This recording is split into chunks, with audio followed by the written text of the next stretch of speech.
নমস্কার কলকাতা।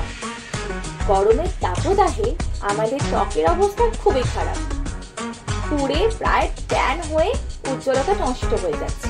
আর সেই ত্বকের যত্ন নিতে আজকে আমি রয়েছি এনাক্ষী ফ্রম রেডিও ভেনাম আমাদের ত্বকের যত্ন নিয়ে। নিয়মিত সকালে কাঁচা আমলকি যদি খাও, পিম্পলকে দূরে সরাও। স্কিন গ্লো হচ্ছে না? স্কিন গ্লো করতে চাও তো নিম পাতা বাটা স্কিনে লাগাও। স্কিন গ্লো করার আরো উপায় চাও তাহলে আলু স্লাইস করে কেটে স্কিনে লাগাও।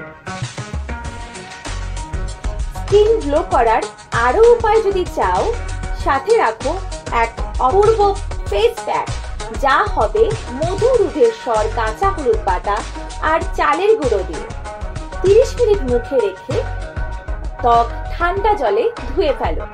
স্কিন হবে উজ্জ্বল এবং মসৃণ। এবং সবশেষে চন্দন বাটা লাগাতে পারো, যেখানে স্কিনের ডেড সেলস সরবে এবং ত্বক হবে উজ্জ্বল, ট্যান চলে যাবে এবং তুমি অপূর্ব সুন্দরী হয়ে উঠবে। তো হেলদি রাখো তোমার স্কিন, সাথে থাকবে রেডিও ভেনাম। সঙ্গে থাকো, দেখতে থাকো, শুনতে থাকো রেডিও ভেনাম। জেগে ওঠো কলকাতা।